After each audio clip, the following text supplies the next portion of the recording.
নমস্কার। দ্য বিলাস শোতে আপনাদের স্বাগত। শ্যামপুরের বুকে অনেক মাধ্যম রয়েছে। আপনারা যেটা দেখেন যে ইউটিউবার রয়েছেন, বিভিন্ন ফেসবুকার রয়েছেন, ভ্লগার রয়েছেন। কিন্তু আমরা শ্যামপুরের বুকে অন্য একটা ডিজিটাল মাধ্যম শুরু করতে চাইছি। এটা ডিজিটাল মাধ্যম তো আমরা সবাই জানি। কিন্তু এই মাধ্যমটাই পডকাস্ট চ্যানেল আপনারা বিভিন্ন ইউটিউব চ্যানেল দেখেছেন, ভারতবর্ষের বিখ্যাত পডকাস্টার রয়েছেন। তারা তাদের মতো করে সমাজকে দেখার চেষ্টা করছে। সমাজের বিভিন্ন ব্যক্তিত্বকে তারা তাদের চ্যানেলে তুলে আনছেন, তাদের জীবনের কথা বলছেন। সেই জীবন থেকে সমাজ, সমাজ থেকে রাজনীতি, রাজনীতি থেকে ক্রীড়া, সংস্কৃতি সমস্ত জগৎ নিয়ে তারা কথা বলছে। আমরা আজকে এমন এক ব্যক্তিত্বকে পেয়েছি। আমরা এই ভূমিপুত্র শব্দটা ইউজ করছি এই কারণেই, কারণ এই রাজনীতির আঙিনায় আমরা দেখছি কে বহিরাগত, কে ভূমিপুত্র, এটা নিয়েই তোলপাড় চলছে বিশ্ব রাজনীতি। বিশ্ব রাজনীতি বললে ভুল হবে। ভারতবর্ষের রাজনীতি তথা গ্রামাঞ্চলের যে রাজনীতি এবং বিশেষ করে পশ্চিমবঙ্গের রাজনীতি। আজকে আমাদের মধ্যে উপস্থিত আছেন শিলাদিত্য খাটুয়া। দ্য বিলাস শোতে শিলাদিত্য দা বলবো আমি, কারণ আমার পরিচিত একজন ব্যক্তি। শিলাদিত্যদাকে আমরা পেয়েছি দ্য বিলাস শো এই পডকাস্ট চ্যানেলে। ধন্যবাদ। আমরা শিলাদিত্যদাকে অভিনন্দন জানাই। আপনারা অবশ্যই জানেন যে শিলাদিত্যদার পরিচয় কি। এই প্রায় ২ মাস ধরে যে পশ্চিমবঙ্গের একটা রাজনৈতিক পট পরিবর্তন হলো, সেই রাজনৈতিক পট পরিবর্তনে শিলাদিত্যদার ভূমিকা কতটা? বিশেষ করে শ্যামপুর বিধানসভাতে। শিলাদিত্যদা সম্পর্কে যারা জানেন না, সেই জানাটা আরো একটু বেশি করে আমরা জানবো শিলাদিত্যদার কাছ থেকেই। প্রথমেই শিলাদিত্যকে স্বাগত জানাই। শিলাদিত্যদা, নমস্কার। আমার এই দ্য বিলাস পডকাস্ট শোতে। তো আমরা জেনে নেব শিলাদিত্যদা, আমরা তোমাকে জানছি ফেসবুকের মাধ্যমে, ইউটিউবের মাধ্যমে, বিভিন্ন চ্যানেলে, হুম। শ্যামপুরের যে সমস্ত প্রেস চ্যানেলগুলো আছে তার মাধ্যমে। সেই জানাটা আরো অজানা আমাদের কাছে থেকে গেছে। তুমি যদি তোমার এই ছোটবেলার জীবনটা নিয়ে একটু বলো, যে কিভাবে একটা শিশু বড় হতে, হতে তার এই ভাবনাটা পরিবর্তিত হলো যে সমাজের জন্য আমরা কিছু কাজ করব। যে আমি কাজ করব। এইটা যদি একটু বলো, ছোটবেলা থেকে যদি একটু শুরু করো। ১ম এ বিলাস ধন্যবাদ এই ধরনের একটা নতুন কনসেপ্ট নিয়ে আসার জন্য এবং আমাকে ১ম গেস্ট হিসেবে আমন্ত্রণ করার জন্য এটা তোমাকে ধন্যবাদ জানাই এবং তোমার জন্য শুভেচ্ছা রইলো আগামী দিনে। পডকাস্ট চ্যানেল আমরা বিভিন্ন হিন্দি, ইংলিশ বিভিন্ন ভাষাতে এমনকি বাংলাতেও অনেক পডকাস্ট আছে। কিন্তু আমাদের এই শ্যামপুর গ্রামের দিকে বা উলুবেড়িয়া এরিয়াতে আমরা এই ধরনের পডকাস্ট সাধারণত দেখি না। নতুন একটা কনসেপ্ট, খুবই ভালো কনসেপ্ট এবং তোমাকে শুভেচ্ছা জানাই। আগামী দিনে শুধু আমি না, আমরা তো সাধারণ গ্রামের বিভিন্ন সমাজের কাজকর্ম করে থাকা মানুষ। এছাড়াও সমাজের বিভিন্ন ব্যক্তিত্বের সঙ্গে তোমার যোগাযোগ হবে এবং তাদের সঙ্গে কথা হবে। সেইজন্য আগাম শুভেচ্ছা জানিয়ে রাখলাম। এবং তুমি যে প্রশ্নটা করলে আমার ছোটবেলা থেকে বেড়ে ওঠা এবং তার আগে একটু ভূমিকা যেটা দিলে যে রাজনৈতিক পরিবর্তন বা বিভিন্ন রকম কিছু। তো সেইসব জিনিস কোনোদিন মাথার মধ্যে ছিল না বা আজও নেই। রাজনৈতিক ব্যাপার না। আমরা সামাজিক মানুষ। যে বিভিন্ন মানুষকে নিয়েই চলাফেরা আমাদের। সমাজের মানুষের বা ভালো-মন্দ এই বিচারগুলো আমরা মানে চিন্তাভাবনা করি এবং কারো যদি উপকারে কিছু লাগতে পারি, চেষ্টা করি সেটা করার। তার কারণ সত্যি কথা বলতে নিজের ছোটবেলায় একটা ব্যাকগ্রাউন্ড। সেই ব্যাকগ্রাউন্ডের থেকেই মানুষের জন্য কিছু করা, মানুষের জন্য কিছু ভাবা হয়ে আসছে। এবং ছোটবেলা বলতে গেলে আমার জন্ম ১৯৮৮ ৭ই ফেব্রুয়ারি। তারপরে আমি মাধ্যমিক দিয়েছি ভগবানপুর সিদ্ধেশ্বর হাই স্কুল থেকে ২০০২ সালে।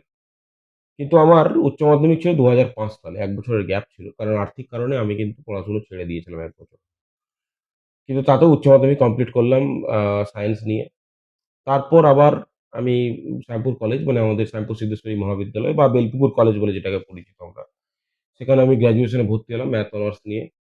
সেখানে পাস করলাম ২০০৯ এ। সেখানেও ১ বছর গ্যাপ ছিল আমার আর্থিক কারণে। সেখানেও একবার আমাকে পড়াশোনা ছাড়তে হয়েছিল। তো তুমি যেটা জিজ্ঞেস করলে যে কিভাবে তুমি বেড়ে উঠলে বা কি দেখলে? কেন তুমি চিন্তাভাবনা করলে? তো তার কারণটা হচ্ছে এই যে বিভিন্ন স্টেজে যে একটা ছোট্ট ছেলে একটা বেড়ে উঠছে এবং জ্ঞান হচ্ছে তার ১৫ বছর বয়স হলো, ১৭ বছর, ১৮ বছর বয়সে সে উচ্চ মাধ্যমিক পাস করলো। তারপর গ্র্যাজুয়েশন করতে গেল একটা কলেজে। বিভিন্ন আর্থসামাজিক কন্ডিশন দেখলো, নিজের কন্ডিশন দেখলো, সমাজের কন্ডিশন দেখলো। সেই আমি বিভিন্ন রকম দেখেই অভিজ্ঞতা কিন্তু অনেক কম বয়স থেকেই আমার বাড়ছিল।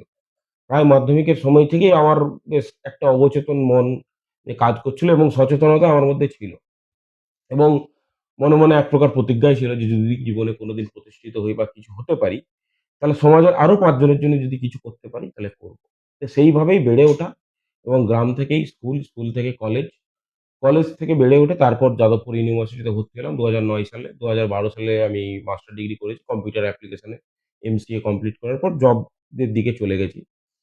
কিন্তু সেই যে ছেলেটা গ্রাম থেকে উঠে গিয়ে এত স্ট্রাগল করে এত ধরনের পরিস্থিতির সম্মুখীন হয়ে উঠে এসছে, সেখান থেকেই একটা টান সবসময় ছিল এবং মাটির টান যেটা বিশেষ করে সবাই বলে থাকে এবং আমার কাছে সত্যিই ভিতর থেকে অনেক দিন ধরেই ছিল এবং যারা আমাকে গোপনে জানতো, তুমি নিজেই আমাকে ইন্ট্রোডিউস করালে ফেসবুকের মাধ্যমে, সোশ্যাল মিডিয়ার মাধ্যমে আমরা তোমাকে জানতে পারছি।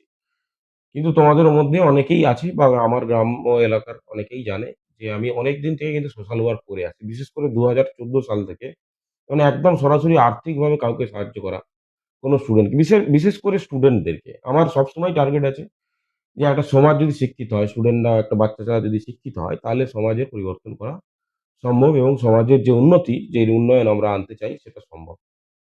সেটা ছোটখাটো দোকানেই বসুক, কেউ কোনো ব্যবসা করুক, কেউ কোনো গাড়ি চালাক বা কেউ কোনো প্রাইভেট কোম্পানিতে কাজ করতে চায় বা কেউ স্কুলে টিচিং করতে যাক, প্রফেসর হোক।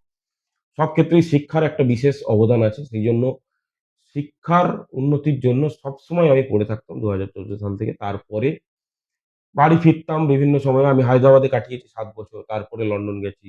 সেখানে ৬ বছর, ৭ বছর হয়ে গেছে সেখানেও। তো এই কাটানোর পরে যখন গ্রামে ফিরে আসি বারবার এবং ফিরে আসতাম, তখনও দেখতাম যে গ্রামের উন্নতি সেদিক থেকে হয়নি। বিশেষ করে বেসিক যে নিড মানুষের হসপিটাল, জল, চিকিৎসা ব্যবস্থা, যোগাযোগ ব্যবস্থা এগুলো হয়নি। সেইজন্যেই একটা মাথায় ছিল যে মানুষজনকে ১ম মানুষজনকে বুঝায় যে তোমাদের প্রয়োজনটা কি? তো সেটা বোঝাতে গিয়েই হসপিটাল নিয়ে একটা আন্দোলন তোমরা দেখেছো অলরেডি।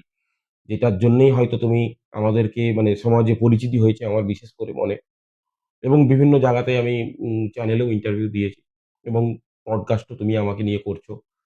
কিন্তু একদম মানে কি বলবো? একদম গোড়ার কথা যদি বলি, মানুষের জন্য এবং মানুষের ভালোর জন্যই আওয়াজ তোলা এবং আগামী দিনে ভালো হবে এই আশা নিয়েই আমি কিন্তু এই আন্দোলন শুরু করেছিলাম এবং ছোটবেলার টানটা থেকেই এটা হয়েছিল। হুম। আ শুনলাম তোমার ছোটবেলার কথা এবং ধীরে, ধীরে একটা শিশু বড় হচ্ছে, কলেজের গণ্ডি পেরোচ্ছে, তারপর জীবিকার আঙিনায় প্রবেশ করছে। ভগবানপুর টু লন্ডন এই জার্নিটা কতটা স্ট্রাগল ছিল তোমার ক্ষেত্রে? স্ট্রাগল অনেক মানে স্ট্রাগল প্রতি পদে থাকে। মানে কেউ যে ভাবছে অনেকেই বলে ছোটদেরকে যে মাধ্যমিকটা পাস হয়ে গেলে একটা বড় হার্ডল ক্রস করা হয়ে যায়। কিন্তু তারপরে চলে আসে উচ্চ মাধ্যমিক। তারপরে চলে আসে আ গ্র্যাজুয়েশন, মাস্টার্স ডিগ্রি। এবার বেশিরভাগ ক্ষেত্রে আমাদের গ্রামের ছেলেমেয়েরা একটা টিচিং লাইনে যাওয়ার প্রবণতা থাকে। সেটা আমাদেরও ছিল। আমাদেরকেও বোঝানো হয়েছিল টিচার হবে, প্রফেসর হবে এই ধরনের। কিন্তু তার সঙ্গে, সঙ্গে এই যে এডুকেশন এর স্ট্রাগল বা এডুকেশন এর বিভিন্ন ধাপ পেরোনোর সঙ্গে, সঙ্গে একটা আর্থিক স্ট্রাগলটা বিশাল বড় ছিল। যেটা আমি আগেও বললাম যে ২ বার আমাকে পড়া ছাড়তে হয়েছে। ২ টো বছর আমার নষ্ট হয়েছে। সেই আর্থিক স্ট্রাগল কাটিয়ে উঠে যাওয়া একটা বেশ বড়সড় লড়াই ছিল। কিন্তু তবে আরেকটা জিনিস কি হয়েছে এই স্ট্রাগলটা আমাকে শিখিয়েছে যে কিভাবে লড়ার মধ্যে পড়তে হয় এবং লড়াই থেকে বেরিয়ে আসতে হয়। সেই স্ট্রাগল এত শেখানোর ফলেই আমি কিন্তু এরকম লড়াকু ধরনের বা একটু যেমন একরোখা বা জেদি টাইপের যে এই জিনিসটা করতে হবে এবং প্রতি পদে একটাই জিনিস ভাবতাম যে মাধ্যমিকটার পরীক্ষা হওয়ার পরে জ্ঞান একটু, একটু হতে শুরু করল। যে এইচএসটা যদি পাস করতে হয় তাহলে এইচএসটা ভালো করে করব। তার রেজাল্টটা যেন ভালো আসে। তারপরে যা হবে দেখা যাবে। তারপরে যখন স্ট্রাগল করতে, করতে আবার গ্র্যাজুয়েশনে ঢুকে গেলাম। যখন ফার্স্ট ইয়ার কেটে গেল, ফার্স্ট ইয়ারে একটু জড়তা ছিল। কি হবে না হবে এটা একটা টেনশন ছিল। কিন্তু যখন সেকেন্ড ইয়ার, থার্ড ইয়ারে চলে গেলাম যে না আর আটকাবো না ফোর্সফুলি এটাকে ভালো রেজাল্ট করব এবং সত্যি কথা বলতে আমরা ৪ জন মাত্র ফার্স্ট ক্লাস পেয়েছিলাম ম্যাথ অনার্সে ২০০৯ সালে। তার মধ্যে আমি ছিলাম একজন। যদিও বা আর্থিক স্ট্রাগল বা বিভিন্ন রকম স্ট্রাগল ছিল, ছিলাম একজন। আরো আমরা ২ জন গিয়েছিলাম যাদবপুর ইউনিভার্সিটিতে। শ্যামপুর কলেজ থেকে ২ জন যাদবপুরে চান্স পেয়েছিলাম। ২ জনের মধ্যে আমি ছিলাম একজন। সেখানেও স্ট্রাগল ছিল অনেক। একটা মার্কস পেয়ে পাস করে আসা। নিয়ে র‍্যাংক করে আমি ৫ র‍্যাংক করেছিলাম গোটা ওয়েস্ট বেঙ্গলের মধ্যে। যে কাতে যে র‍্যাংক হয়েছিল সে বছর। তো ৫ র‍্যাংক করে ১ম এই যাদবপুরে চান্স পেলাম। আমার একজন বন্ধু ছিল শান্তনু গড়িয়া। আমরা দুজনে গেলেই ভর্তি হলাম। কিন্তু সেখানেও একটা স্ট্রাগল যাদবপুরে ভর্তি হওয়ার পর। কারণ গ্রাম থেকে উঠে গিয়ে একটা নতুন পরিবেশ, নতুন ইউনিভার্সিটি, সেখানকার কালচার আলাদা, সেখানকার মানুষের খান-পান তাদের চলাফেরার ধরন আলাদা। গ্রাম থেকে উঠে গেছি। এমনিতেই আর্থিক স্ট্রাগল তখনও ছিল। হুম, তারপরেও সেই স্ট্রাগল থেকেও দেখলাম যে এখানেও তো সারভাইভ করতে গেলে অন্যরকম স্ট্র্যাটেজি এপ্লাই করতে হবে। সেখানেও পড়াশুনো বা নিজেকে কিভাবে গড়ে তুলবো, নিজের আর্থিক কন্ডিশনটাকে কিভাবে ট্যাকেল করবো তার জন্য টিউশন করা। তো এই ব্যাপারগুলো ধীরে, ধীরে তখন টিউশন করাটা অ্যাকচুয়ালি আমার এইচএস থেকেই শুরু হয়ে গেছিল। কিন্তু সেটা খুব কম পরিসরে, গ্রামের দিকে সেই টিউশনের মাইনেটাও অনেক কম হয়। হুম। তো এখানের মতো চালিয়েছি। কিন্তু আবার যখন শহরে গেলাম সেখানে চাহিদাটা বাড়ল। সেখানে পড়াশোনার খরচা, একটা হোস্টেলে থাকা, মেসে থাকার খরচা। তো সেই স্ট্রাগল তখনও চলছিল। তো সেটা হয়ে যাওয়ার পরেও চাকরির ক্ষেত্রেও চাকরিতে যখন জয়েন করলাম সেখানেও তো আর ইজি নয়, সব জায়গাতেই কম্পিটিশন। বিশেষ করে ভারতবর্ষের মতো যে দেশ যেখানে এত জনসংখ্যা, সেটা স্কুল থেকে কলেজ থেকে শুরু করে অফিসের মধ্যেও অনেক এমপ্লয়ি। হুম। তাদের সঙ্গে লড়াই করে ফাইট করে একটা জায়গায় তোমাকে পৌঁছাতে হবে। গেলে তুমি মান্যতা পাবে। এরকম অনেক এমপ্লয়ি আছে। তো তোমাকে কেন মানবে? তো সেই স্ট্রাগলটা সবসময় মাথাতে ছিল। কিন্তু এবার পূর্বের মানে স্টুডেন্ট অবস্থায় যে ফাইট করে, করে উঠে আসার যে সাকসেস, সেই জিনিসটা সবসময় একটা জিনিস বল দিত। যে হ্যাঁ, তুমি নেক্সট স্ট্রাগলটাও পারবে। তো এইভাবেই বেড়ে ওঠা এবং চাকরি জীবনেও এইভাবে বিভিন্ন স্তরে উঠে যাওয়া। তার মানে বোঝা যাচ্ছে যে জীবনে কিছু একটা অ্যাচিভ করতে গেলে হুম, সংগ্রামটা তোমাকে করতেই হবে। প্রত্যেকটা মুহূর্তে, প্রত্যেকটা সেকেন্ডে হুম, তোমাকে সংগ্রামের সম্মুখীন হতেই হবে। অবশ্যই। এই সংগ্রাম ছাড়া কিন্তু আমরা ওপরের এই সিঁড়িটা না, উঠতে পারবো না। যে লন্ডনের জীবন কেমন ছিল তোমার কাছে? প্রায় ৫ বছর কাটিয়েছো। ৫ টা আমি ২০১৯ এ গিয়েছিলাম। ২০২৪ হুম। প্রায় হয়ে গেল। হ্যাঁ, ২০১৯ থেকে ২৪ ২৪ না, আজকে আ ২৬। এই তাহলে ৫ ৭ থেকে ৬ বছর। বছর বলে ৭ দাও। ৬ মোটামুটি থেকে হ্যাঁ, ৭ হ্যাঁ, বছর হয়ে যাবে ৭ এটা বছর জুনে হ্যাঁ, আসছে। আমি সেটাই। ১লা জুন হুম। ২০১৯ এ লন্ডনে পদার্পণ করেছিলাম মানে হায়দ্রাবাদ থেকে। আমাদের এই যে শ্যামপুরের এরিয়া আর লন্ডনের একটা এরিয়া তুমি যেখানে থাকো, হুম। সেই জীবনযাত্রাটা কেমন? অনেক কতটা তফাৎ, ডিফারেন্স মনে হয়? অনেক তফাৎ। কারণ আমি শ্যামপুর থেকে যখন কলকাতা চলে গেলাম একটা ধাপ এগোলো এবং সেই কলকাতার লাইফটা দেখলাম। আবার কলকাতা থেকে যখন হায়দ্রাবাদ গেলাম, সেখানে লাইফটা অন্যরকম হলো। তবে একটা জিনিস কি গ্রাম থেকে উঠে যাওয়ার পরে একটু আপগ্রেড হয়ে গেছিলাম। মানে হুম, শহরের কালচার কিরকম, বিদেশি কালচার কিরকম, এই জিনিসগুলো শ্যামপুর থেকে যতটা বোঝা যায় সেটা বাইরে গেলে, কলকাতা গেলে বা হায়দ্রাবাদ, বোম্বাই, ব্যাঙ্গালোর এই সমস্ত শহরে গেলে সেই জিনিসটা আরো বেটার জানা যায়। কিন্তু বেটার জানা যায় মানে এটা নয় যে আমেরিকা বা ইংল্যান্ডের কালচার কিরকম। হুম, তার জন্য সেইখানে গেলে তার কালচারটা বোঝা যায়। এবার যখন ২০১৯ এ আমি লন্ডনে পদার্পণ করলাম, সত্যিই স্ট্রাগল হচ্ছিল। বিশেষ স্ট্রাগল, সবথেকে ১ম স্ট্রাগল হচ্ছিল ল্যাঙ্গুয়েজ। হুম। মানে ইংলিশটা যদিও বা জানতাম, আমি কর্পোরেট অফিসে ৭ বছর কাজ করেছি। সেই কারণে ইংলিশটা জানতাম। ভালো রকম ভাষাটা আমাদের ব্যারিয়ার হয়। ভাষাটা কারণ আমাদের গ্রামের ছেলে একদম প্রত্যন্ত গ্রাম থেকে গেছে একদম, একদম। এবং সেখানে ফ্লুয়েন্টলি ইংলিশ বলতে হচ্ছে হ্যাঁ, আমাকে। এবার যতই আমি ইংলিশে ১০০, ১০০ পাই, রিটেন হ্যাঁ, এ সেটা হুম, কিন্তু হুম, স্পিকিং হুম। এ সেটা নয়। স্পিকিং পাওয়ার হুম, জিনিসটা আলাদা, তাদের সঙ্গে কমিউনিকেট করা। হুম, যেমন বাংলা অনার্সেও অনেক বিদেশি ছেলেরা বাংলা অনার্স করে। হ্যাঁ। অন্যান্য ল্যাঙ্গুয়েজের অনার্স করে। তারা শিখতে চায় শিখতে বাংলাটা। চায়, হ্যাঁ। শিখে। হুম, কিন্তু আমাদের সঙ্গে কমিউনিকেট করতে গেলে তার ভাষা আলাদা। হুম, আমাদের যে colloquial ল্যাঙ্গুয়েজ, যে হুম। ব ব কথিত ভাষা, অনেক এমন, এমন কথা বলে ফেলি সেই মিনিংটা বুঝতে পারবে না হ্যাঁ, ও। আমরা বাংলাতে বাংলা ভাষায়। বাঙালিরাও অনেকে বাংলা হ্যাঁ, ভাষা ভালো যেমন করে ধরো বলতে চাপ, জানি না আমরা আমরা। যেমন একটা কথা বলি চাপ নিস। হুম। এই শব্দ তো মানে পুঁথিগতভাবে কিছু নেই। আমাদের বাংলা ভাষায় নেই এটা। বাংলা ভাষায় চাপ নেই। নিস কিন্তু না। চাপ নিস না মানে আমরা জানি যে কোন হুম। রকম টেনশন নিস না, প্রেশার এটা নিস না। কথ্য ভাষায় আমরা কথ্য যেটাকে বলি। ভাষায় হ্যাঁ, বলি। সেটাই। এবার বিদেশে যখন গেলাম তাদেরও কথ্য ভাষা আছে। হুম, হুম। মানে আমরা পুঁথিগত ভাষা বা কর্পোরেট হাউসে যে কথা যে বলা, ল্যাঙ্গুয়েজ, কর্পোরেট যে ল্যাঙ্গুয়েজ ল্যাঙ্গুয়েজ যেটা। কথা বলি হুম, সেটা আলাদা। হুম। কিন্তু যখন মানুষজনের সঙ্গে মিশবো তাদেরও কিন্তু ঐরকম চাপ নিস না ইংলিশ ভার্সন আছে। এই সোশ্যাল ল্যাঙ্গুয়েজ যেটাকে সোশ্যাল বলি আমরা ল্যাঙ্গুয়েজ। এবার সেটাই। সেই সোশ্যাল ল্যাঙ্গুয়েজ আমিও বুঝতে পারছি না যে এটার মানেটা কি বলে চলে গেল। সেটাই। এরকম তো কিছু বুঝিনি। তো সেই ক্ষেত্রে ১ম ৩-৪ মাস খুব স্ট্রাগল হয়েছিল। এমনকি জব যখন জয়েন করছি, বিভিন্ন জায়গায় ইন্টারভিউ হুম। দিচ্ছি, বিভিন্ন করছি, সেখানেও অনেকে অনেক রকম কথা বলছে এবং তাদের অ্যাকসেন্টটাও আলাদা, টানটা হ্যাঁ, আলাদা টানটা কথার। আলাদা। হ্যাঁ। মানে মানে বাঙালিরা বা ভারতীয়রা যে ইংলিশ বলে তার টান আলাদা। হুম, আমেরিকানরা যা ইংলিশ বলে তার টান আলাদা। এই ব্রিটিশরা যে ইংলিশ বলে তার টান আলাদা। অস্ট্রেলিয়ানরা যে ইংলিশ বলে হুম, তার টান আলাদা। এবার যখন আমি লন্ডনে গেলাম তাদের টানটার কারণে আরেকটা প্রবলেম হচ্ছে। যে হুম। আমি বুঝতে পারছি না যে ও কি ল্যাঙ্গুয়েজ বলছে। হ্যাঁ, সেটাই। তো সেই স্ট্রাগলটা প্রচুর ছিল। এবার খানপানের প্রবলেম যেটা, আমি মানে নেশা মুক্ত একজন মানুষ। আমি নেশা-টেশা কিছু হুম, করি না। না, না মানে সেটা। কোনদিন আমি সিগারেট বা এইসব মদ জাতীয় যে ব্যাপার নিয়ে আমার ছিল না কোনদিন। হ্যাঁ। কিন্তু তাদের খান-পানের একটা অন্যরকম কালচার আছে। সেখানে দেখি তারা ওই ধরনের পার্টি করছে, ড্রিংক করছে। অফিসে যখন জয়েন করলাম সেখানেও ওরকম পার্টি কালচার ছিল। কিন্তু আমি নিজেকে বিরতই রাখতাম। নিজের মতো করে থাকতাম। এবার খাওয়া-দাওয়া বলতে গেলে সত্যি কথা আমি গ্রাম থেকে মানুষ হওয়ার কারণে খুব সাধারণ খাওয়া-দাওয়াই এখনো পছন্দ। এবং শহরে যখন কলকাতা, হায়দ্রাবাদ গেলাম সেখানেও ছিল। লন্ডনে গিয়েও ১ম স্ট্রাগল হচ্ছিল একটু বার্গার, পিজ্জা বা বিভিন্ন ওদের যে খাওয়া। হয়তো খেয়ে ম্যানেজ করছিলাম। কিন্তু যখন সোর্স পেয়ে গেলাম তখন আমরা বাঙালি কালচারের খাবার বা বাঙালি খাবারের মধ্যেই কিন্তু আছি এখনো ঝোঁকে। এবার ১ম এর দিকে স্ট্রাগলটা ওই যে বললাম যে আগের অভিজ্ঞতা ছিল। স্টুডেন্ট লাইফ শুধু নয়, কর্পোরেট লাইফেও আমার ৭ বছর কাজ করা হয়ে গেছিল। তো কে কিরকম কথা বলে, কে কিরকম ভাবমূর্তি বা কে কিরকম চাচ্ছে, সেই ব্যাপারগুলো অনেকটাই ওয়াকিবহাল হয়ে গেছিলাম দেশে থেকেই। মানে হঠাৎ বিদেশে চলে যাইনি আমি। তার আগে অনেক বছর দেশে কাটিয়েছি। সেইজন্যে স্ট্রাগল হলেও সেটা ওভারকাম করে গিয়েছিলাম প্রায় ৪-৫ মাস, ৬ মাসের মধ্যে ওভারকাম হয়ে গেছে। হুম।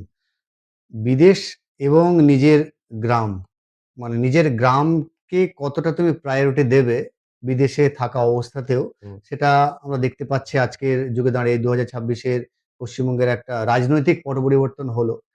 ব্যক্তি শিলারিত্ব এবং রাজনৈতিক শিলারিত্ব কতটা ডিফার করবে?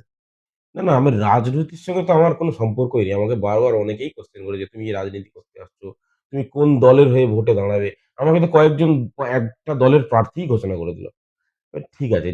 আমরা খুব রাজনীতিটাকে না খুব জড়িয়ে ফেলি। আমি সত্যি কথা বলতে যে বিদেশে থাকার কারণে এবং অন্যান্য রাজ্যে থাকার কারণে একটা জিনিস মানুষের বোঝা উচিত যে রাজনীতিটা হয় ভোটের টাইমে। হুম, আর বাকি সময় হয় ডেভেলপমেন্ট উন্নয়নের কাজ বা সরকারি তন্ত্র একটা চলে বা একটা সিস্টেম চলে। যেটাকে আমরা সিস্টেম বলি। সিস্টেম খারাপ হয়ে গেছে, সিস্টেম করাপ্ট হয়ে গেছে।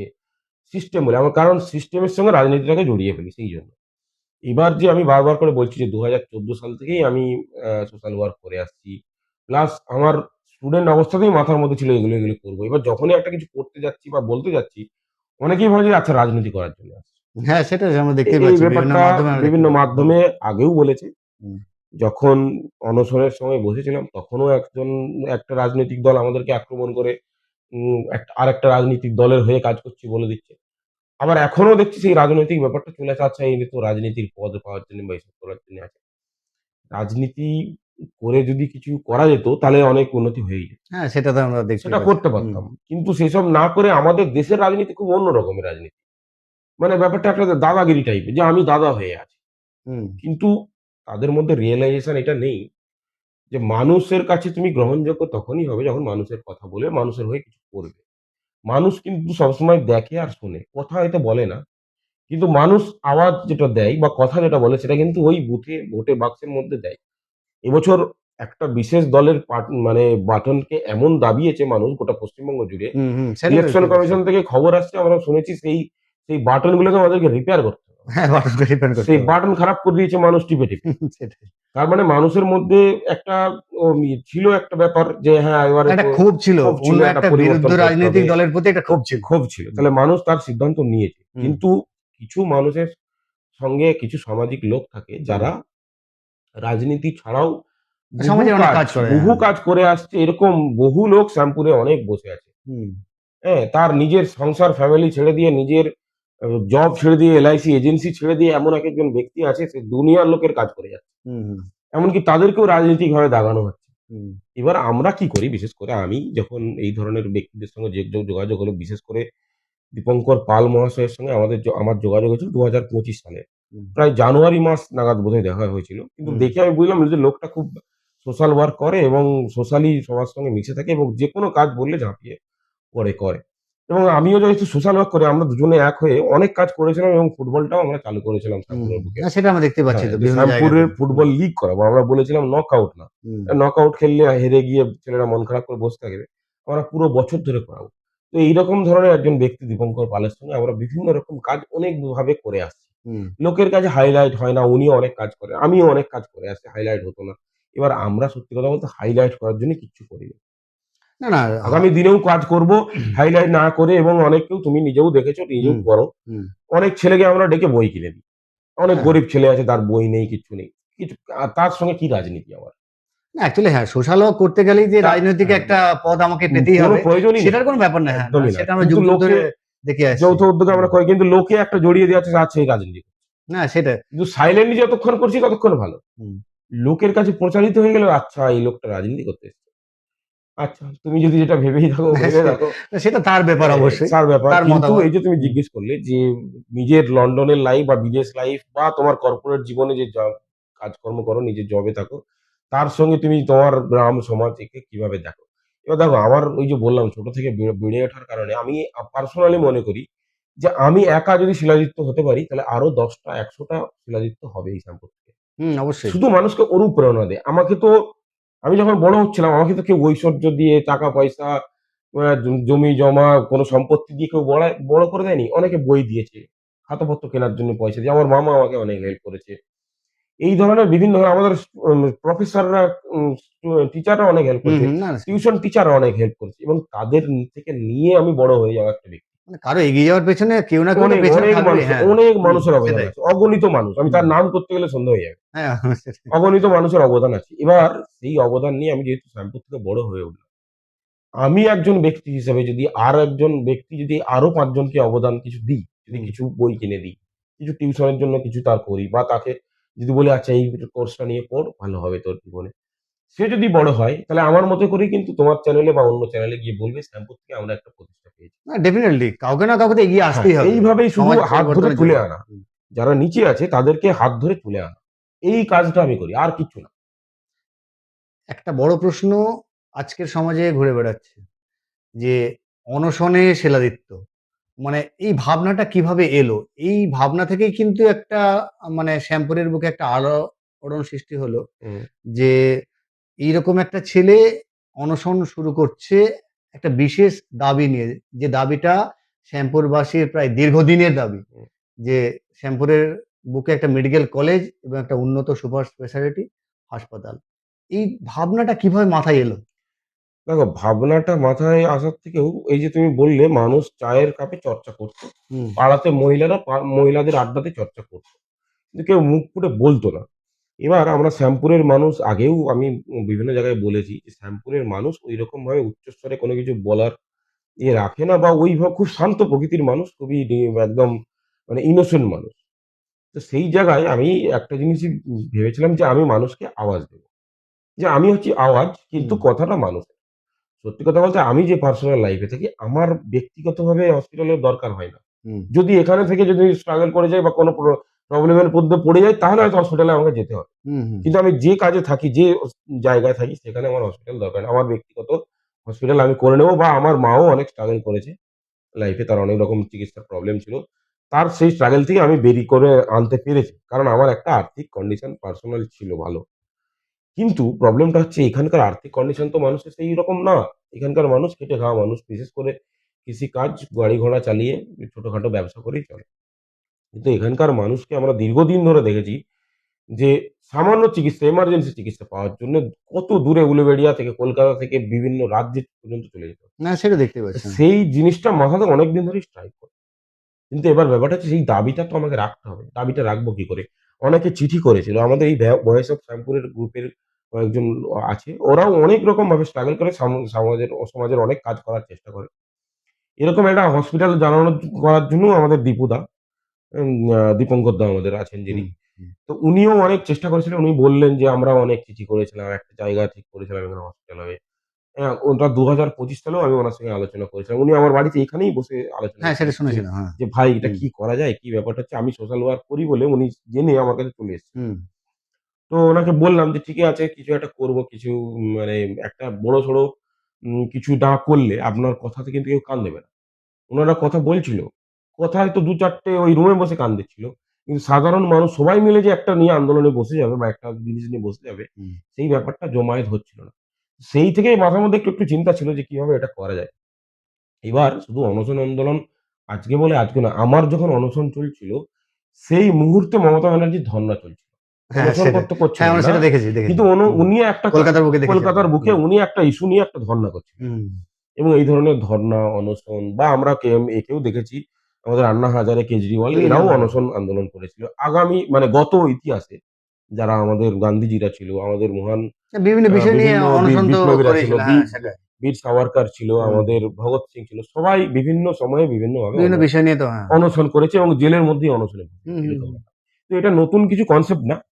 তো এই কনসেপ্টটা থাকলেও হয়তো শ্যামপুরের বুকে নতুন, কোনদিন দেখেনি বা গোটা পশ্চিমবঙ্গেও এইরকম শ্যামপুরবাসী দেখেনি আরকি। যে শ্যামপুরবাসী এরকম একটা দেখেনি। ১ সপ্তাহ ধরে একটা যে ছেলে বসে আছে একটা হ্যাঁ, দাবি নিয়ে। এবার ওই যে বললাম যে জীবনে বড় হতে গিয়ে যে স্ট্রাগল বিভিন্ন জায়গায় ছিল। সেখানে সবসময় একটা জিনিস জেদ কাজ করে, যে জেদ আমার আছে, আমি করবো এটা। হুম। তো সেই জেদ থেকেই হয়তো বসে গিয়েছিলাম। এইবার বসতে, বসতে দেখলাম মানুষজন জুড়ছে আমার সঙ্গে। ২ টো, ৪ টে, ১০ টা করতে, করতে দেখলাম গোটা শ্যামপুর জুড়ে গেছে মানে আমার। একটা আওয়াজ থেকে অনেকগুলো আওয়াজ উঠছে ধীরে, অনেকগুলো ধীরে। আওয়াজ হ্যাঁ, হয়েছে এবং সেটাই। মানুষের একটাই ওইটাই আওয়াজ যে আমাদের সত্যি উন্নত চিকিৎসার দরকার আছে। হ্যাঁ, অবশ্যই। এটা তো মানুষের হুম। স্বাভাবিক একটা চাহিদা। চাহিদা আমাকে অনেকে আবার টেকনিক্যাল দিক থেকে আমাকে কোয়েশ্চেন করছে যে, "তুমি মেডিকেল কলেজ কেন চাইলে? হুম। হসপিটাল কেন না?" এরকম ধরনের অনেক রকম প্যাচের কোয়েশ্চেন করছে। এবার ব্যাপারটা হচ্ছে আমি তো নিজে জানি যে কোনটা চাইলে কি পাওয়া যায়। সেটাই। সেই কারণে আমি মেডিকেল মানে কলেজটা ১০০ চেয়েছি। চাইলে হয়তো ৫০ টাই পায়। ৫০ টা পাওয়া যাবে। সেটাই। এবার কথা হচ্ছে তার মানে এটা নয় যে মেডিকেল কলেজ চেয়েছি, হসপিটাল দিয়ে দিলে আমি চেপে যাবো, সেটা না। ব্যাপারটা হচ্ছে যে আজকে যতগুলো মেডিকেল কলেজ আছে মানে গোটা পশ্চিমবঙ্গে, হুম। আগামী দিনে মেডিকেল কলেজের সংখ্যা বাড়বে। হ্যাঁ, বাড়া উচিত। বাড়বেই। হুম। সেটা সরকারি টার্গেট ধীরে, ধীরে যাচ্ছে। একসঙ্গে তো ১০০০ টা বললে ১০০০ টা হবে না। না, না কোন হবে না। বছরে হয়তো বলল আচ্ছা এই মানে গোটা পশ্চিমবঙ্গে ৮০ টা মেডিকেল কলেজ করব আগামী ৫ বছরে। হুম, আবার নেক্সট ৫ বছরে করব ৭০ টা। হুম। এইভাবে ধীরে, ধীরে প্রজেক্ট প্ল্যানিং হয়। এবার আমি দাবিটা যেহেতু রাখলাম আজকে শ্যামপুরের জন্য, তাহলে মানুষের মনের মধ্যেও থাকবে বা আমি যেখানেই থাকি না কেন, যে শ্যামপুরে মেডিকেল কলেজের দাবি মানে ২০২৬ সাল থেকে হয়ে আসছে। তাহলে পরবর্তী মেডিকেল কলেজ যদি ৭০, ৮০, ৫০ টা যদি একটা ঘোষণা করে সরকার, সেক্ষেত্রে তাহলে শ্যামপুরে একটা যেন হয়। আজকে ২০২৬ না হলেও ২০৩০, ২০৩৫ কোন একটা সময় তো মেডিকেল কলেজটা আসবে। আজকে মানে না হলেও দাবিটা তুলতেই তো হবে। দাবিটা কোনো না তুলতেই কোনো হবে। সময় আমাদের দাবিটা রাখা কেন উচিত অনেক সরকারের কাছে। স্কুল ছিল, অনেক স্কুল এখন জুনিয়র স্কুল, হাই স্কুল। হ্যাঁ। অনেক স্কুল ছিল শুধু মানে মাধ্যমিক স্কুল ছিল। সেটা এইচএস হয়েছে। তাই না? তাহলে আপগ্রেডেশন হয়েছে। স্কুলগুলোর আপগ্রেডেশন হয়েছে। তাহলে আমাদের যদি এখানে সুপার স্পেশালিটি হসপিটাল তৈরি হয়, তাহলে আগামী দিনে কিন্তু ওটা আপগ্রেড হয়ে মেডিকেল কলেজে পরিণত হয়ে যাবে। দাবিটা তো অবশ্যই ন্যায্য দাবি। দাবিটা ন্যায্য দাবি। হুম, এবার টেকনিক্যাল ইস্যু আমাকে বুঝিয়ে তো লাভ নেই। হুম, হুম, টেকনিক্যাল ইস্যু তুমি এটাই জন্যই বোঝাচ্ছ কারণ এখন সরকার থেকে কোনো লিখিত রুল হয় না যে হুম, দুটো হসপিটালই বানাবো, ৩ টে বানাবো না। হুম, এইভাবে লেখা যায় না। আবার এটাও লেখা যায় না ২ টো মেডিকেল কলেজ বানাবো, ৩ টে মেডিকেল কলেজ বানাতে পারি না। হুম, এরকম লেখা যায় না। এবং কোনো সংবিধানে, কোনো নিয়মে কোথাও লেখা নেই। শুধু এটা সরকারি টার্গেট। যে সরকার এবছর ২ টো বানাবে। হুম। আগামী বছর আরো ২ টো। এই করে, করে টার্গেটটা অ্যাচিভ করছে সরকার। হ্যাঁ, সেটাই। এবার যেহেতু টার্গেট অনুযায়ী আমাদের মহকুমাতে একটা মেডিকেল কলেজ আছে। হয়তো এখন শ্যামপুর বা ওটা উলুবেড়িয়াতে কোথাও হবে না। হুম। কিন্তু আগামী দিনে যখন টার্গেটটা ২ টো হবে, তখন ২য় টা আমি চাই শ্যামপুরে হোক।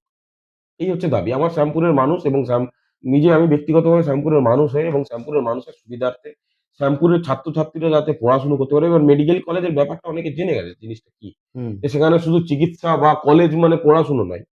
চিকিৎসা হয়, তার ডাক্তারি সঙ্গে, ট্রেনিং সঙ্গে হয়, পড়াশোনা। ডাক্তারি ট্রেনিং তার হয়, সঙ্গে চিকিৎসাবিদ্যা নিয়ে পড়াশোনা হবে। চিকিৎসাবিদ্যা হ্যাঁ। নিয়ে পড়াশোনা এবং রিসার্চ হয় হুম, হুম, অনেক। হুম। তারপর অনেক নার্স তৈরি করতে পারবো আমরা এখান থেকে। এবার একটা জিনিস আমরাও স্টুডেন্টদের সঙ্গে বিভিন্ন ক্ষেত্রে মিট করছি। স্টুডেন্টদের পড়াশুনোর জোয়ারে কিন্তু ভাটা পড়ে গেছে। কেউ পড়তে যেতে চাচ্ছে না। মাধ্যমিক, উচ্চ মাধ্যমিক করে ছেড়ে দিচ্ছে। কি করব লাইফে স্ট্রাগল। এবার অনেকে অনেক টেকনিক্যাল লাইন খুঁজছে। কেউ বলছে আমরা আইটিআই করব, ভোকেশনাল করব। কেউ যাচ্ছে ইঞ্জিনিয়ারিং আইআইটি তে যাচ্ছে বা বিটেক করতে যাচ্ছে। সেক্ষেত্রে মেডিকেল লাইনটাও একটা কিন্তু বড় লাইন খুলে গেছে। হুম, অবশ্যই হ্যাঁ। এখন নার্সিং প্রচুর ছেলেমেয়েরা যায়। বিশেষ করে মেয়েরা। কিছু হলেই নার্সিং চলে যাচ্ছে। কিন্তু নার্সিংটা যে করবে কোথায় প্র্যাকটিস করবে? কোথায় তার না, নার্সিংটা সেই ব্যবহার জায়গাটাকে করবে? তো আমাদের করে সেই দিতেই জায়গাটা হবে। করে দিতে হুম, হবে। নার্সিং পড়ে আবার সেই ঘরে বসে যাবে। হুম, তাহলে আমার এলাকাতে যদি নার্সিং এর মানে যদি একটা ক্ষেত্র আমি খুলে দিই, যে একটা বড় সুপার স্পেশালিটি হসপিটাল বা আগামী দিনে মেডিকেল কলেজ। তাহলে কিন্তু অনেকের মানে যে লাইফে কি করবে নিয়ে ভাবছে সেটাও একটা হয়। এবার এছাড়াও শুধু নার্স, ডাক্তার বা এদের নয়, অনেক কর্মসংস্থান খুলে যায় হ্যাঁ, একটা কলেজ হলে তো অনেক হ্যাঁ, দিগন্ত খুলেই একটা যায়। হ্যাঁ। সুপার স্পেশালিটি হসপিটাল এবং যদি পরবর্তীকালে মেডিকেল কলেজ খুলে যায়, একটা অনেক চাকরির দিগন্ত খুলে যায়। যেমন ধরো তুমি করতে পারবে আ এখানে যারা গাড়ি চালায়, হুম, তারা গাড়িতে করে যাতায়াত করবে রুগী নিয়ে, পেশেন্ট নিয়ে। হুম। আচ্ছা, ডাক্তার, নার্স তাদেরকে নিয়েও যাতায়াত করবে। সাধারণ মানুষ যারা দেখতে যাবে তাদেরকে নিয়ে যাতায়াত করবে। আচ্ছা, দোকানপাট গড়ে উঠবে। পুরো একটা মার্কেট তৈরি হয়ে একটা যাবে। মার্কেট তৈরি হবে, মানুষজন হুম। খাওয়া-দাওয়া করবে। মা একটা দুপুরের মানে খাওয়া, হসপিটালকে টিফিন কেন্দ্র খাওয়া করে একটা রুটি রোজগারের একটা ব্যবস্থা একদম হয়ে যায় মানুষের। বীভৎস রুটি রোজগারের হুম, ব্যবস্থা শুরু হবে এবং যারা কৃষক আছে, যারা চাষবাস করে, তাদেরও যে সবজি, তারপর ধান, চাল এইসবের চাহিদাও তো বাড়বে না? হ্যাঁ, সবাই মার্কেটাইজ এতগুলো হবে। মানুষ হুম, এত মানে মানে আগাগমন হবে। হুম, আসবে যাবে মানুষ। বিভিন্ন জায়গা থেকেও যদি চিকিৎসা হুম। ওড়াতে আসে, তাহলে তাদের খাদ্য সংস্থানের ব্যাপার, তাদের যারা ধরো দোকান খুলে বসে আছে, খাবারের দোকান, ওষুধের দোকান, অনেক ক্ষেত্র খুলে যাবে চাকরির। হুম, সেটা অবশ্যই। ঠিক আছে? হুম, তো সেই লক্ষ্য রেখেই আমি দাবিটা রেখেছিলাম এবং দাবিটা এখনো আছে। যতদিন না হবে এই দাবি আমি তো আগেও বলেছি যে এই দাবি থাকবে এবং আশা রাখছি আগামী দিনেও মানুষের সরকার, বর্তমান সরকার যা হয়েছে এবং বর্তমান বিধায়ক যিনি হয়ে এসেছেন তার মুখ থেকেও বহুবার শুনেছি এবং তার সদিচ্ছা আছে যেটা দেখে, যেটা নিয়ে ক্ষোভ ছিল আমাদেরও যে এতদিনের বিধায়ক আমাদের ছিলেন যিনি হুম। ২৫ বছর ধরে, তারা কোনোভাবেই এই ব্যাপারটা নিয়ে ভেবে ওঠেনি। কেন? মানুষের মানে কি মুখে বলেনি বলে সেটা নিয়ে ভাববো না? এটা তো তার বাড়িরও চাহিদা, আমার বাড়িরও চাহিদা, গোটা শ্যামপুরের সবার বাড়ির চাহিদা। সেই জিনিসটা ওঠেনি। হয়তো সেই দিক থেকে খুব আগ্রহে উঠে মানে ওনার একটা ইয়ে ছিল, একটা অ্যাকশন ছিল, তার প্রতিক্রিয়া দিতে গিয়ে আমি একটা বলেছি। কিন্তু ব্যক্তিগতভাবে কারো সঙ্গে কোনো ঝামেলা নেই। সবাই আমরা শ্যামপুরবাসী, আমরা একসঙ্গে থাকবো, একসঙ্গেই আমাদেরকে মানে কি বলবো বিভিন্ন অনুষ্ঠানে অ্যাকচুয়ালি শ্যামপুর যেটা হ্যাঁ। দেখেছি, আমাদের রাজনৈতিক কোনো দ্বন্দ্ব নেই না, কারোর সঙ্গে ওইরকম কারো। আমরা আগামী দিনেও সবার থাকবে না। সঙ্গেই সদ্ভাব না, না, ব্যবহার না। করি আমরা। ও আগামী দিনেও সেটাই। থাকবে না। হ্যাঁ, আমাদের সেটাই। মানুষ ঐরকম ধরনেরই হুম, হুম। শান্ত প্রকৃতির মানুষ। শ্যামপুরকে আমরা এইভাবে চিনেছি আমরা। এইভাবেই চিনেছি। ভোটের সময় রাজনীতি হয়, তারপরে আবার এক হয়ে গিয়ে কাজ হুম, করতে হয়। কিন্তু যেহেতু ডেভেলপমেন্ট এর কাজ হয়নি, সেজন্য আমাকে বলতে বাধ্য হয়েছি। এবং এখন বর্তমান বিধায়ক যিনি বলছেন, উনি হুম, করবেন। ওনার সদিচ্ছাও আছে। গত দিনেও উনি যেখানে কনস্টিটিউয়েন্সি তে ছিলেন, কাজ করে এসেছেন। হুম। এবং উনি অনেক স্ট্রাগল করছেন, অনেক জায়গাতেও যাচ্ছেন বিভিন্ন জায়গাতে। তো সেই দিক থেকে আশাবাদী শ্যামপুরে। আমি নিজে যেরকম ব্যক্তিগতভাবে আশাবাদী, গোটা শ্যামপুরেই আশাবাদী যে আগামী দিনে ভালো কিছু। হ্যাঁ, আমরা তো অবশ্যই আশা হুম, করব। হুম। নতুন যিনি বিধায়ক হয়েছেন তার কাছ থেকে শ্যামপুরের বুকে একটা মানে আরেকটা ব্যক্তিগত প্রশ্ন। অ্যা শ্যামপুরের আওয়াজ সমান শিলাদিত্যদার আওয়াজ। এইটা কিভাবে রিঅ্যাক্ট করো? না, সেরকমভাবে না। আমি হয়তো কথা বলেছি, একজন মানুষ খুব জোরে বলেছে, সোশ্যাল মিডিয়াতে হয়েছে। অনেকে সমাজে হয়তো জানেও না আমাকে। যারা সোশ্যাল মিডিয়াতে একদম কোন রকম কানেকশন নেই। যারা শুধু সংসার নিয়ে চলে, কি রান্না হবে, কি খাবে, কোথায় মানে কি বলবো, কিভাবে টিভি দেখে একটু ঘুমিয়ে যাবে, এই ধরনের লাইফ নিয়ে চলে। তাদের অনেকেই আমাকে জানে না। মানে আমার পরিচিতি পাওয়ার জন্য এটা বলিনি। হয়তো তার বাড়ির লোকজন দেখে গিয়ে শুনে গিয়ে বলছে, "আচ্ছা এরকম একটা লোক ছিল জানো তো এখানে বসেছিল।" এবার সেইসব শুনেও অনেক গ্রামের মহিলারা দুপুরবেলা কি করতো, আমি যখন অনশনে বসেছিলাম, রান্না-টান্না করে দিয়ে এসে বসে থাকতো আমার পাশে, বসে পিঠে হাত বুলাচ্ছে, না, আমরা সেটা দেখেছি মাথায় অবশ্যই। হাত বুলাচ্ছে। অনেকে বলছে, "বাবা উঠে পড়ো, কষ্ট হুম, হুম, হচ্ছে হুম। তোমার। তোমার কষ্ট থেকে আমাদের কষ্ট লাগছে।"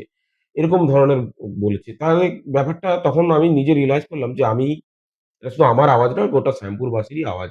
এবং তারাও মানে আওয়াজটা তুলে বিভিন্ন জায়গায় যেখানেই গেছি, বলছি, "না, এটা ন্যায্য দাবি এবং তোমার সঙ্গে আমরা সম্মিলিতভাবেই আছি।" হয়তো আসতে পারেনি কেউ, কিন্তু আমি নিজে যখন গ্রামে গেলাম আবার, তারা আমাকে একদম সাদরে অভ্যর্থনা দিয়েছে। অনেকে মালা পরিয়ে মানে বরণও করে নিয়েছে।